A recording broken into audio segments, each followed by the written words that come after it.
الحمدللہ رب العالمین والصلاة والسلام علی سید المرسلین اما بعد فاعوذ باللہ من الشیطان الرجیم بسم اللہ الرحمن الرحیم۔ لیاقت علی قادری آپ کی خدمت میں حاضر ہیں۔ آج ہم انشاءاللہ 22ویں پارے کی شارٹ سمری یعنی مختصر خلاصہ سنیں گے۔ ایک دفعہ سارے مل کر درود شریف پڑھ لیتے ہیں۔ اللہم صلی علی سیدنا محمد وعلی آلہ وصحبہ وسلم۔ قرآن کریم کی عظمت بیان فرماتے ہوئے اللہ سبحانہ و تعالی سورہ آل عمران کی آیت نمبر 138 میں فرماتا ہے، یہ لوگوں کے لیے ایک بیان اور رہنمائی ہے اور پرہیزگاروں کے لیے نصیحت ہے۔ اور اس کا مقصد بیان فرماتے ہوئے سورہ ابراہیم کی آیت نمبر 1 میں اللہ سبحانہ و تعالیٰ فرماتا ہے، یہ ایک کتاب ہے جو ہم نے تمہاری طرف نازل کی ہے تاکہ تم لوگوں کو ان کے رب کے حکم سے اندھیروں سے اجالے کی طرف، اس اللہ کے راستے کی طرف نکالو جو عزت والا سب خوبیوں والا ہے۔ 22ویں پارے کا آغاز سورہ احزاب کی آیت نمبر 31 سے ہوتا ہے۔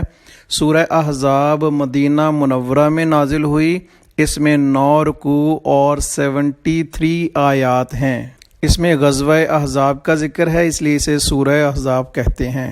22ویں پارے کی پہلی آیت مبارکہ جو کہ سورہ احزاب کی آیت نمبر 31 ہے، اس میں اللہ سبحانہ و تعالی نبی کریم صلی اللہ علیہ وآلہ وسلم کی ازواج مطہرات کی فضیلت بیان کرتے ہوئے فرماتا ہے، اور تم میں سے جو اللہ اور اس کے رسول صلی اللہ علیہ وآلہ وسلم کی اطاعت گزار رہیں اور نیک اعمال کرتی رہیں تو ہم ان کا ثواب بھی انہیں دگنا دیں گے، اور ہم نے ان کے لیے جنت میں باعزت رزق تیار کر رکھا ہے۔ پھر اللہ سبحانہ و تعالی ازواج مطہرات کی رہنمائی کرتے ہوئے فرماتا ہے، اے نبی کی بیویوں، تم فضیلت اور شرف میں اور عورتوں جیسی نہیں ہو۔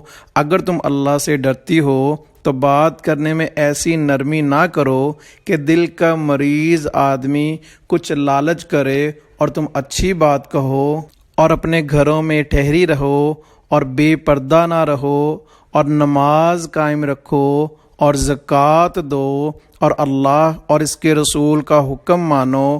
اے نبی کے گھر والو، اللہ تو یہی چاہتا ہے کہ تم سے ہر ناپاکی دور فرما دے اور تمہیں پاک کر کے خوب صاف ستھرا کر دے، اور اللہ کی آیات اور حکمت یاد کرو جو تمہارے گھروں میں پڑھی جاتی ہے، بے شک اللہ ہر باریکی کو جاننے والا ہے۔ اس آیت میں بھی ازواج مطہرات رضی اللہ تعالی عنہن سے خطاب فرمایا گیا ہے۔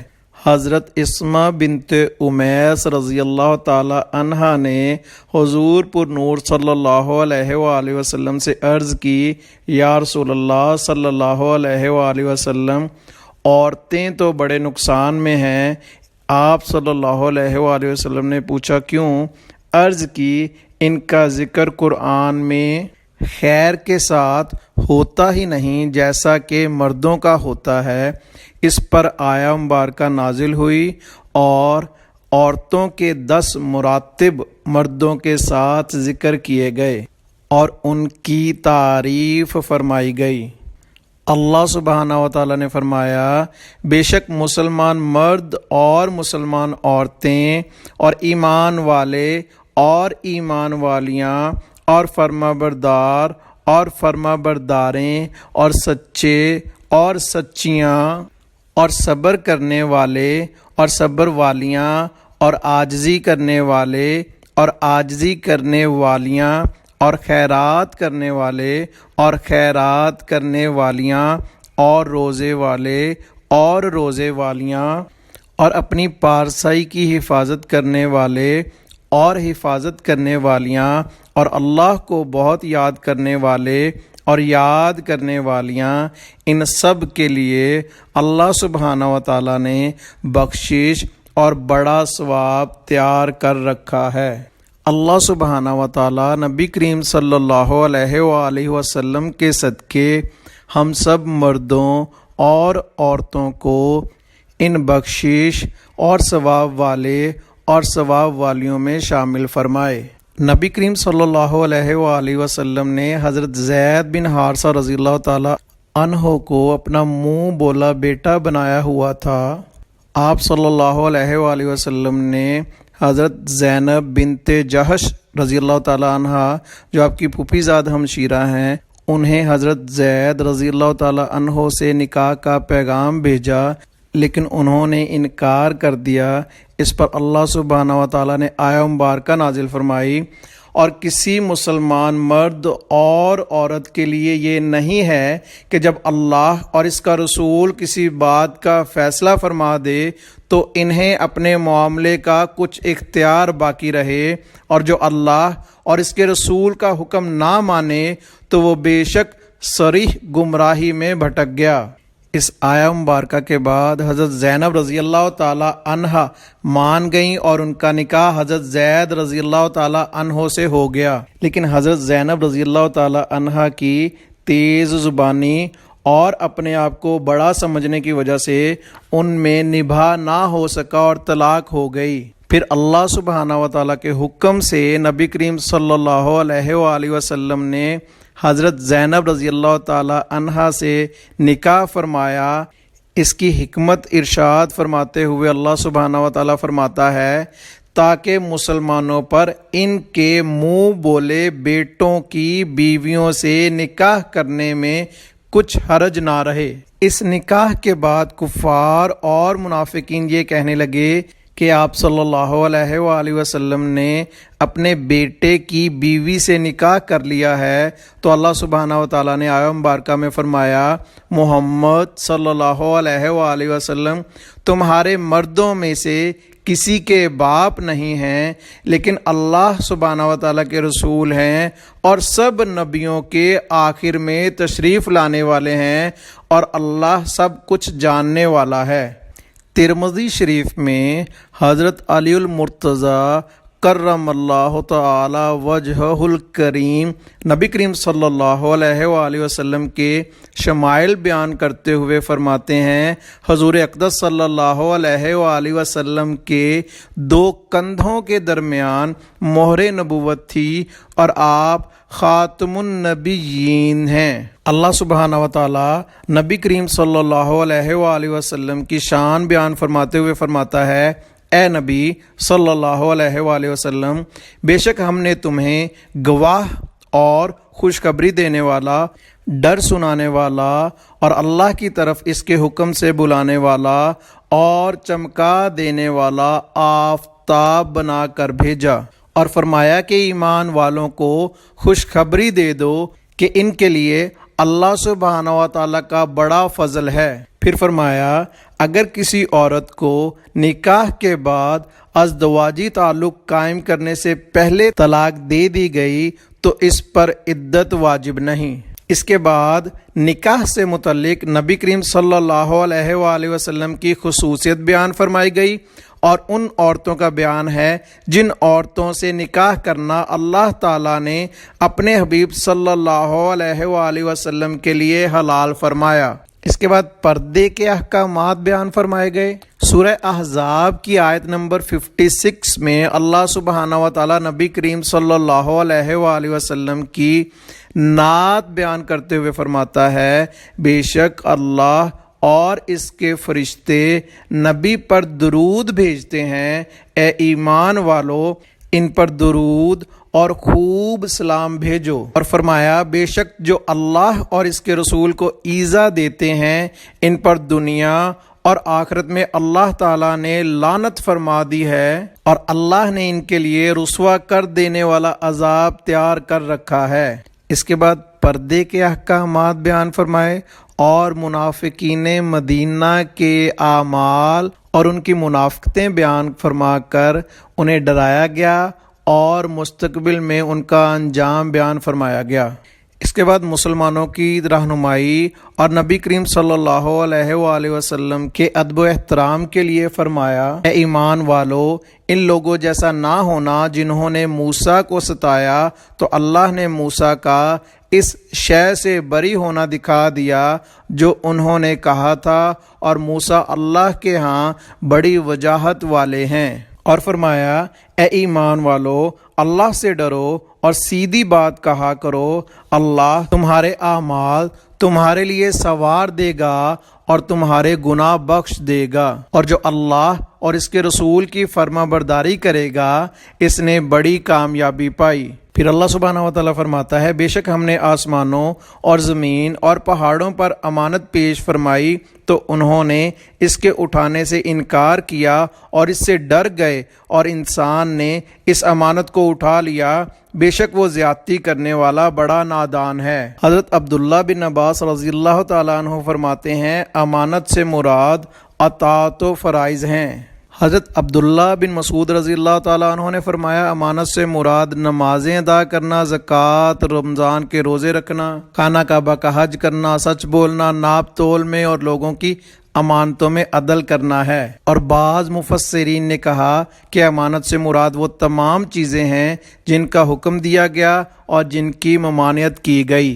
سورہ احزاب کی آخری آیت مبارکہ یعنی آیت نمبر 73 میں اللہ سبحانہ و تعالیٰ نے اس امانت پیش کرنے کی حکمت بیان فرمائی اور فرمایا، تاکہ اللہ تعالیٰ منافق مردوں اور منافق عورتوں اور مشرک مردوں اور مشرک عورتوں کو عذاب دے، اور اللہ تعالیٰ مسلمان مردوں اور مسلمان عورتوں کی توبہ قبول فرمائے، اور اللہ بخشنے والا مہربان ہے۔ اس کے بعد سورہ سبا کا آغاز ہوتا ہے۔ یہ ایک آیت کے علاوہ مکی ہے، اس میں 6 رکوع اور 54 آیات ہیں۔ سبا عرب کے علاقے یمن کی حدود میں واقع ایک قبیلے کا نام ہے۔ اس سورہ مبارکہ میں قوم سبا کا بیان فرمایا گیا، اس لیے اسے سورہ سبا کہتے ہیں۔ دیگر مکی صورتوں کی طرح اس کا مرکزی مضمون بھی یہ ہے کہ اس میں اللہ سبحانہ و تعالیٰ کی وحدانیت، نبی کریم صلی اللہ علیہ وآلہ وسلم کی نبوت، قیامت کے دن دوبارہ زندہ کیے جانے اور اعمال کی جزا ملنے پر دلائل قائم کیے گئے۔ اس کی ابتدا میں اللہ سبحانہ و تعالیٰ کی حمد و ثنا بیان کی گئی اور بتایا گیا کہ کافر قیامت کا صاف انکار کرتے ہیں، نیز قیامت قائم ہونے کو قسم کے ساتھ بیان فرمایا، اور مردوں کو دوبارہ زندہ کرنے پر اللہ تعالیٰ کی قدرت پر دلیل دی گئی۔ حضرت داؤد، حضرت سلیمان علیہ السلام اور سبا والوں پر اللہ تعالیٰ نے جو انعامات کیے وہ بیان کیے گئے۔ اللہ سبحانہ و تعالیٰ کے وجود، اس کی وحدانیت پر دلائل دیے گئے اور مشرکین کے شبہات کا ازالہ کیا گیا۔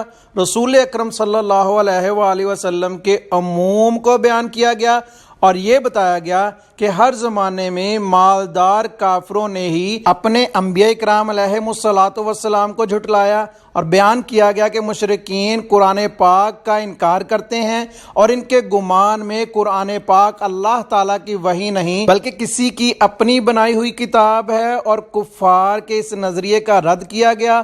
آخر میں کفار کو غور و فکر کرنے اور انہیں قیامت قائم ہونے سے پہلے اللہ تعالیٰ کی وحدانیت، نبی کریم صلی اللہ علیہ وآلہ وسلم کی نبوت اور قرآن پر ایمان لانے کی دعوت دی گئی ہے۔ سورہ سبا کی پہلی آیت مبارکہ میں اللہ سبحانہ و تعالیٰ فرماتا ہے، تمام تعریفیں اللہ کے لیے ہیں جس کی ملکیت میں ہے جو کچھ آسمانوں میں ہے اور جو کچھ زمین میں ہے، اور آخرت میں اسی کی تعریف ہے، اور وہی حکمت والا خبردار ہے۔ وہ جانتا ہے جو کچھ زمین میں داخل ہوتا یا نکلتا ہے، اور جو کچھ آسمان سے اترتا یا اس پر چڑھتا ہے، اور وہی مہربان بخشنے والا ہے۔ کافروں کے اس بیان کہ ہم پر قیامت نہ آئے گی پہ فرمایا، اے محبوب صلی اللہ علیہ وآلہ وسلم، آپ ارشاد فرما دیں، کیوں نہیں، میرے رب کی قسم جو غیب جاننے والا ہے، بے شک وہ قیامت تم پر ضرور آئے گی۔ آسمانوں میں اور زمین میں ذرہ برابر بھی کوئی چیز اس سے پوشیدہ نہیں ہے، اور ذرہ سے بھی کوئی چھوٹی اور بڑی چیز نہیں، مگر وہ ایک صاف بیان کرنے والی کتاب میں ہے۔ اور قیامت اس لیے قائم ہوگی تاکہ اللہ ایمان لانے والوں اور اچھے اعمال کرنے والوں کو بدلہ دے، ان کے لیے بخشش اور عزت کی روزی ہے۔ اور جو ہم سے مقابلہ کرتے ہوئے ہماری آیتوں کو جھٹلانے میں کوشش کریں، ان کے لیے سخت عذاب میں سے دردناک عذاب ہے۔ پھر حضرت داؤد علیہ السلام کا ذکر فرمایا کہ اللہ سبحانہ و تعالیٰ نے آپ کو اپنی طرف سے بڑا فضل دیا۔ پہاڑوں اور پرندوں کو حضرت داؤد علیہ السلام کے ساتھ تسبیح کرنے کا حکم دیا، اور حضرت داؤد علیہ السلام کے لیے لوہا نرم فرما دیا تاکہ آپ اس سے زرہیں بنائیں۔ پھر حضرت سلیمان علیہ السلام کے فضائل بیان فرمائے کہ ہوا کو ان کے قابو میں دے دیا، ان کا صبح کا چلنا 1 مہینے کی راہ اور شام کا چلنا بھی 1 مہینے کی مسافت طے کرنے کے برابر ہوتا۔ آپ علیہ السلام کو پگھلے ہوئے تانبے کا چشمہ عطا کیا، کچھ جن آپ کے قابو میں دے دیے جو آپ کے آگے آپ کے رب کے حکم سے کام کرتے تھے، اور فرمایا ان میں سے جو بھی ہمارے حکم سے پھرے ہم اسے بھڑکتی آگ کا عذاب چکھائیں گے۔ وہ جن آپ علیہ السلام کے لیے اونچے محل، عالی شان عمارتیں، مسجدیں وغیرہ بناتے، انہی میں بیت المقدس بھی شامل ہے۔ وہ تانبے اور پتھر وغیرہ سے درندوں اور پرندوں وغیرہ کی تصویریں بناتے، بڑے بڑے حوضوں کے برابر کھانے کے پیالے بناتے۔ یہ پیالے اتنے بڑے ہوتے تھے کہ ایک پیالے میں 1000 آدمی کھانا کھاتے تھے، اور ایک ہی جگہ جمی ہوئی دیگیں بناتے تھے۔ اللہ سبحانہ و تعالیٰ فرماتا ہے، اے داؤد کی آل شکر کرو، اور میرے بندوں میں شکر والے کم ہیں۔ حضرت سلیمان علیہ السلام کی نماز بہت لمبی ہوتی تھی۔ آپ علیہ السلام 1 ماہ 2 ماہ اور اس سے زیادہ عرصہ تک عبادت میں مشغول رہتے تھے۔ وفات کے وقت آپ حسب عادت نماز کے لیے اپنے عصا کے ساتھ ٹیک لگا کر کھڑے ہو گئے۔ آپ علیہ السلام کی وفات کے پورے 1 سال بعد تک جنات آپ علیہ السلام کی وفات سے بے خبر رہے اور اپنی خدمتوں میں مشغول رہے، یہاں تک کہ اللہ تعالیٰ کے حکم سے دیمک نے آپ علیہ السلام کا عصا کھا لیا، اور آپ علیہ السلام کا جسم مبارک جو لاٹھی کے سہارے سے قائم تھا زمین پر تشریف لے آیا۔ اس وقت جنات کو آپ علیہ السلام کی وفات کا علم ہوا۔ اس آیہ مبارکہ سے معلوم ہوا کہ انبیاء کرام علیہم الصلاۃ والسلام کے مقدس اجسام وفات کے بعد گلنے اور مٹنے سے محفوظ ہیں۔ اس کے بعد قوم سبا کا ذکر فرمایا کہ بے شک قوم سبا کے لیے ان کی آبادی میں نشانی تھی، 2 باغ تھے، ایک دائیں طرف اور دوسرا بائیں طرف۔ اللہ سبحانہ و تعالیٰ فرماتا ہے، اپنے رب کا رزق کھاؤ اور اس کا شکر ادا کرو، تمہارا شہر پاکیزہ ہے اور تمہارا رب بخشنے والا ہے۔ کو عطا کی جانے والی نعمتوں کے بعد اللہ سبحانہ و تعالیٰ فرماتا ہے کہ بے شک ابلیس نے ان پر اپنا گمان سچ کر دکھایا، تو وہ لوگ شیطان کے پیروکار بن گئے سوائے مومنوں کے ایک گروہ کے۔ ساتھ ہی اللہ سبحانہ و تعالیٰ فرماتا ہے، اور شیطان کا ان پر کچھ قابو نہ تھا مگر اس لیے کہ ہم دکھا دیں کہ کون آخرت پر ایمان لاتا اور کون اس کے بارے میں شک میں ہے۔ کفار یہ کہتے تھے کہ بت اللہ تعالیٰ کی بارگاہ میں ہماری شفاعت کریں گے۔ سورہ سبا کی آیت نمبر 23 میں ان کا رد کرتے ہوئے اللہ سبحانہ و تعالیٰ نے ارشاد فرمایا کہ قیامت کے دن اللہ تعالیٰ کے پاس صرف اسی کی شفاعت کام دے گی جس کے لیے وہ شفاعت کرنے کی اجازت دے دے۔ حشر کے دن یعنی قیامت کے دن جب کافر اپنے رب عز و جل کی بارگاہ میں کھڑے کیے جائیں گے تو وہ آپس میں ایک دوسرے سے الجھنا شروع کر دیں گے۔ جو لوگ کمزور اور اپنے سرداروں کے تابع تھے وہ سرداروں سے کہیں گے، اگر تم نہ ہوتے اور ہمیں اللہ تعالیٰ اور اس کے رسول پر ایمان لانے سے نہ روکتے تو ہم ضرور ایمان والے ہوتے۔ اس کے جواب میں کافر سردار کہیں گے، جب تمہارے پاس ہدایت آئی تھی تو کیا اس وقت ہم نے تمہیں ہدایت سے روکا تھا؟ ایسا ہرگز نہیں ہوا، بلکہ تم نے خود اپنے اختیار سے گمراہی کو ہدایت پر ترجیح دے کر کفر کیا۔ اس کے بعد ان کی اور گفتگو اور ان کے عذاب کی کیفیت بیان کی گئی ہے۔ پھر مالدار کفار کے ایک باطل گمان کو بیان فرمایا۔ وہ سمجھتے تھے کہ جس طرح دنیا میں اللہ سبحانہ و تعالیٰ نے انہیں مال اور اولاد دی ہے، اسی طرح آخرت میں بھی انہیں عذاب نہیں دے گا۔ کے جواب میں نبی کریم صلی اللہ علیہ وآلہ وسلم نے اللہ سبحانہ و تعالیٰ کے حکم سے فرمایا، بے شک میرا رب جس کے لیے چاہتا ہے رزق وسیع کرتا ہے اور تنگ فرماتا ہے، لیکن بہت لوگ سمجھتے نہیں۔ اللہ سبحانہ و تعالیٰ فرماتا ہے، اور تمہارے مال اور تمہاری اولاد اس قابل نہیں کہ تمہیں ہمارے قریب کر دیں، مگر وہ جو ایمان لایا اور اس نے نیک عمل کیا وہ ہمارے قریب ہے۔ قیامت کے دن اللہ سبحانہ و تعالیٰ فرشتوں سے فرمائے گا، کیا یہ مشرک تمہیں ہی پوجتے تھے؟ وہ عرض کریں گے، تو پاک ہے، وہ نہیں، بلکہ تو ہمارا دوست ہے۔ وہ ہماری نہیں بلکہ جنوں کی عبادت کرتے تھے، ان میں اکثر انہی پر یقین رکھتے تھے۔ اس کے بعد قرآن اور نبی کریم صلی اللہ علیہ وآلہ وسلم پر مشرکین اور کفار کے کیے جانے والے اعتراضات اور ان کا رد بیان فرمایا گیا، اور فرمایا، اے حبیب صلی اللہ علیہ وآلہ وسلم، آپ فرما دیں کہ حق یعنی قرآن اور اسلام آ گیا اور باطل یعنی شرک اور کفر مٹ گیا۔ اللہ سبحانہ و تعالیٰ ارشاد فرماتا ہے، جب قیامت کے دن وہ عذاب دیکھیں گے تو کہیں گے ہم نبی کرم صلی اللہ علیہ وآلہ وسلم پر ایمان لائے، لیکن اس وقت توبہ اور ایمان قبول نہ کیا جائے گا۔ اللہ سبحانہ و تعالیٰ سورہ سبا کی آخری آیہ مبارکہ یعنی آیت نمبر 4 میں کفار کے بارے میں ارشاد فرماتا ہے کہ ان کے درمیان اور ان کی چاہت یعنی توبہ اور ایمان کی چاہت کے درمیان رکاوٹ ڈال دی گئی، جیسے ان کے پہلے گروہوں کے ساتھ کیا گیا تھا، بے شک وہ دھوکہ ڈالنے والے شک میں تھے۔ اس کے بعد سورہ فاطر کا آغاز ہوتا ہے۔ یہ مکہ مکرمہ میں نازل ہوئی، اس میں 5 رکوع اور 45 آیات ہیں۔ فاطر کا معنی ہے بنانے والا۔ اس سورہ مبارکہ کی پہلی آیہ مبارکہ میں اللہ تعالیٰ کا یہ وصف بیان کیا گیا کہ وہ آسمانوں اور زمینوں کو بنانے والا ہے، اس لیے اسے سورہ فاطر کہتے ہیں۔ اس میں مرکزی طور پر اللہ سبحانہ و تعالیٰ کو ایک ماننے کی دعوت دی گئی اور اللہ تعالیٰ کے واحد اور موجود ہونے، مردوں کو زندہ کرنے پر قادر ہونے پر دلائل دیے گئے۔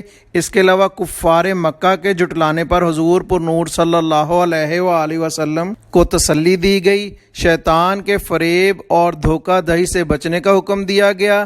اللہ تعالیٰ کی قدرت کے آثار بیان کیے گئے اور بتایا گیا کہ جو گناہوں سے بچا اور نیک اعمال کیے تو اس نے اپنے بھلے کے لیے ہی ایسا کیا۔ حضور اقدس صلی اللہ علیہ وآلہ وسلم کی امت کے لوگوں کے مختلف مراتب اور درجات بیان کیے گئے۔ جنت میں مسلمانوں کا حال اور جہنم میں کافروں کا حال بیان کیا گیا۔ بتایا گیا کہ جو کفر کرے گا تو اس میں اس کا اپنا ہی نقصان ہے۔ اس کے آخر میں گناہوں پر فوری پکڑ نہ کرنے اور گناہ گاروں کو مہلت دینے کی حکمت بیان کی گئی ہے۔ سورہ فاطر کی پہلی آیہ مبارکہ میں اللہ سبحانہ و تعالیٰ فرماتا ہے، تمام تعریفیں اللہ ہی کے لیے ہیں جو آسمانوں اور زمین کی تمام وسعتوں کا پیدا فرمانے والا ہے۔ فرشتوں کو جو 2 اور 3 اور 4 پروں والے ہیں قاصد بنانے والا ہے، اور تخلیق میں جس قدر چاہتا ہے اضافہ اور توسیع فرماتا رہتا ہے۔ بے شک اللہ ہر چیز پر بڑا قادر ہے۔ صحیح مسلم میں حضرت عبداللہ بن مسعود رضی اللہ تعالیٰ عنہ سے مروی ہے کہ حضور اقدس صلی اللہ علیہ وآلہ وسلم نے حضرت جبرائیل علیہ السلام کے 600 پر ملاحظہ فرمائے۔ اللہ سبحانہ و تعالیٰ فرماتا ہے، اللہ لوگوں کے لیے جو رحمت کھول دے اسے کوئی روکنے والا نہیں۔ اے لوگو، اپنے اوپر اللہ کا احسان یاد کرو، اس کے سوا کوئی خالق یا تمہیں روزی دینے والا نہیں۔ نبی کریم صلی اللہ علیہ وآلہ وسلم کو تسلی دیتے ہوئے فرمایا، اور اگر یہ تمہیں جھٹلاتے ہیں تو بے شک تم سے پہلے کتنے ہی رسول جھٹلائے گئے۔ اس کے بعد اللہ سبحانہ و تعالیٰ شیطان کے مکر و فریب سے بچنے کا حکم دیتا ہے اور اپنی قدرتوں اور بڑائی کا ذکر بیان فرماتا ہے۔ اس کے بعد انسان کی پیدائش، ایک ہی سمندر میں میٹھے اور کھارے پانی کا بہنا، اس میں نعمتوں کا موجود ہونا، یہ ارشاد فرمایا گیا۔ اور اللہ سبحانہ و تعالیٰ اپنی مزید نعمتوں کا ذکر فرمانے کے بعد فرماتا ہے، اے لوگو تم سب اللہ کے محتاج ہو اور اللہ ہی بے نیاز تمام خوبیوں والا ہے۔ اور فرمایا کہ قیامت کے دن ہر ایک جان پر اسی کے گناہوں کا بوجھ ہوگا جو اس نے کیے، اور کوئی جان کسی دوسرے کے عوض نہ پکڑی جائے گی، البتہ جو گمراہ کرنے والے ہیں ان کے گمراہ کرنے سے جو لوگ گمراہ ہوئے ان کی تمام گمراہیوں کا بوجھ ان گمراہوں پر بھی ہوگا اور ان گمراہ کرنے والوں پر بھی۔ فرمایا، اے نبی صلی اللہ علیہ وآلہ وسلم تم انہی لوگوں کو ڈراتے ہو جو بغیر دیکھے اپنے رب سے ڈرتے ہیں اور نماز قائم رکھتے ہیں۔ پھر فرمایا، جیسے اندھا اور دیکھنے والا، اندھیرا اور اجالا، سایہ اور دھوپ برابر نہیں، اسی طرح کافر اور مومن کی ذات برابر نہیں۔ پھر مومنین کو زندہ اور کفار کو مردہ سے تشبیہ دی گئی۔ پھر اللہ سبحانہ و تعالیٰ اپنی قدرت کی نشانیاں بیان فرمانے کے بعد فرماتا ہے کہ بے شک اللہ سے اس کے بندوں میں سے وہی ڈرتے ہیں جو علم والے ہیں۔ صحیح بخاری اور صحیح مسلم کی حدیث میں ہے، سرکار دو عالم صلی اللہ علیہ وآلہ وسلم نے ارشاد فرمایا، اللہ عز و جل کی قسم میں اللہ تعالیٰ کو سب سے زیادہ جاننے والا ہوں اور سب سے زیادہ اس کا خوف رکھنے والا ہوں۔ اس کے بعد مومنین کے وصف اور آخرت میں انہیں عطا کی جانے والی نعمتوں کا ذکر فرمایا، اور کفار کا انجام اور جہنم میں ان کی حالت بیان فرمائی گئی۔ اس کے بعد کفار کی اس قسم کا ذکر ہے کہ انہوں نے قسم کھائی کہ اگر ان کے پاس کوئی ڈر سنانے والا آیا تو وہ ضرور تمام امتوں میں سے ہر ایک امت سے بڑھ کر ہدایت پر ہوں گے، لیکن پھر جب ان کے پاس ڈر سنانے والا تشریف لایا تو اس چیز نے ان کی نفرت میں ہی اضافہ کیا۔ سابقہ امتوں کے احوال سے عبرت حاصل کرنے کی ترغیب دلانے کے بعد اللہ سبحانہ و تعالیٰ سورہ فاطر کی آخری آیت مبارکہ یعنی آیت نمبر 45 میں فرماتا ہے، اور اگر اللہ لوگوں کو ان کے اعمال کے سبب پکڑتا تو زمین کی پیٹھ پر کوئی چلنے والا نہ چھوڑتا، لیکن وہ ایک مقرر میعاد تک انہیں ڈھیل دیتا ہے، پھر جب ان کی مقررہ مدت آئے گی تو بے شک اللہ اپنے تمام بندوں کو دیکھ رہا ہے۔ اس کے بعد سورہ یاسین کا آغاز ہوتا ہے۔ یہ مکہ مکرمہ میں نازل ہوئی، اس میں 5 رکوع اور 83 آیات ہیں۔ یاسین حروف مقطعات ہیں اور اس کی پہلی آیت مبارکہ کا آغاز اس سے ہوتا ہے، اس لیے اسے سورہ یاسین کہتے ہیں۔ اس کے بے شمار فضائل ہیں۔ ترمذی شریف میں حضرت انس بن مالک رضی اللہ تعالی عنہ سے روایت ہے، سرکار دو عالم صلی اللہ علیہ وآلہ وسلم نے ارشاد فرمایا، ہر چیز کے لیے قلب ہے یعنی دل ہے، اور قرآن کریم کا دل سورہ یاسین ہے، اور جس نے سورہ یاسین پڑھی تو اللہ تعالیٰ اس کے لیے 10 بار قرآن پڑھنے کا ثواب لکھتا ہے۔ سورہ یاسین کا آغاز حروف مقطعات سے ہوتا ہے، اور اللہ سبحانہ و تعالیٰ فرماتا ہے، حکمت والے قرآن کی قسم بے شک تم رسولوں میں سے ہو اور سیدھی راہ پر ہو۔ مفسرین کا ایک قول یہ بھی ہے کہ یاسین نبی کریم صلی اللہ علیہ وآلہ وسلم کے ناموں میں سے ایک نام ہے۔ اللہ سبحانہ و تعالیٰ فرماتا ہے، یہ قرآن عزت والے مہربان کا اتارا ہوا ہے تاکہ تم اس سے قوم کو ڈراؤ جس کے باپ دادا کو نہ ڈرایا گیا تو وہ غفلت میں پڑے ہوئے ہیں۔ بے شک ان میں اکثر پر بات ثابت ہو چکی ہے تو وہ ایمان نہ لائیں گے۔ کفار کے اپنے کفر میں پختہ ہونے اور واعظ و نصیحت سے فائدہ نہ اٹھانے کے بارے میں فرمایا کہ ہم نے ان کی گردنوں میں توق ڈال دیے ہیں تو وہ ٹھوڑیوں تک ہیں تو وہ اوپر کو منہ اٹھائے ہوئے ہیں۔ مزید فرمایا، اور ہم نے ان کے آگے دیوار بنا دی اور ان کے پیچھے بھی ایک دیوار بنا دی، پھر انہیں اوپر سے بھی ڈھانک دیا تو انہیں کچھ دکھائی نہیں دیتا۔ کفار کی ہٹ درمی اور کفر پر ڈٹے رہنے کی وجہ سے فرمایا، اے محبوب صلی اللہ علیہ وآلہ وسلم، تمہارا انہیں ڈرانا اور نہ ڈرانا ان پر برابر ہے، وہ ایمان نہیں لائیں گے۔ تم تو صرف اسے ڈراتے ہو جو نصیحت کی پیروی کرے اور رحمان سے بغیر دیکھے ڈرے تو اسے بخشش اور عزت کے ثواب کی بشارت دو۔ اور فرمایا بے شک ہم مردوں کو زندہ کریں گے اور ہم لکھ رہے ہیں جو عمل انہوں نے آگے بھیجا اور ان کے پیچھے چھوڑے ہوئے نشانات کو، اور ایک ظاہر کر دینے والی کتاب میں ہر چیز ہم نے شمار کر رکھی ہے۔ پھر ایک شہر کا واقعہ بیان فرماتے ہوئے اللہ سبحانہ و تعالیٰ فرماتا ہے، اے محبوب صلی اللہ علیہ وآلہ وسلم، اور ان سے شہر والوں کی مثال بیان کرو جب ان کے پاس رسول آئے، جب ہم نے ان کی طرف 2 رسول بھیجے، پھر انہوں نے ان کو جھٹلایا تو ہم نے تیسرے کے ذریعے مدد کی، تو ان سب نے کہا بے شک ہم تمہاری طرف بھیجے گئے ہیں۔ لوگوں نے کہا تم تو ہمارے جیسے آدمی ہو اور رحمان نے کوئی چیز نہیں اتاری، تم صرف جھوٹ بول رہے ہو۔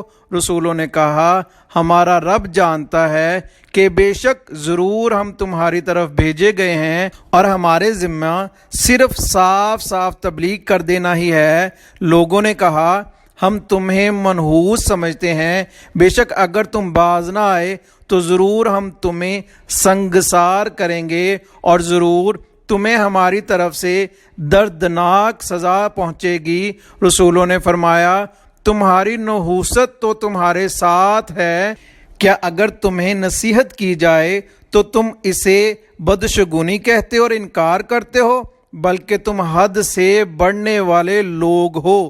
اور شہر کے دور کے کنارے سے ایک مرد دوڑتا ہوا آیا، اس نے کہا اے میری قوم، ان رسولوں کی پیروی کرو۔ 22ویں پارے میں سورہ یاسین کی آخری آیہ مبارکہ یعنی آیت نمبر 21 میں اللہ سبحانہ و تعالیٰ اسی مرد کے قول کا ذکر کرتے ہوئے فرماتا ہے کہ ایسوں کی پیروی کرو جو تم سے کوئی معاوضہ نہیں مانگتے اور وہ ہدایت یافتہ ہیں۔ اللہ سبحانہ و تعالیٰ نبی کریم صلی اللہ علیہ وآلہ وسلم کے صدقے ہمیں 22واں پارہ سمجھنے، اس پر عمل کرنے اور آگے پہنچانے کی توفیق عطا فرمائے، اس میں ہونے والی غلطیوں کوتاہیوں سے درگزر فرمائے۔ آخر میں درود شریف پڑھ لیتے ہیں۔ اللہم صلی علی سیدنا محمد وعلی آلہ وصحبہ وسلم۔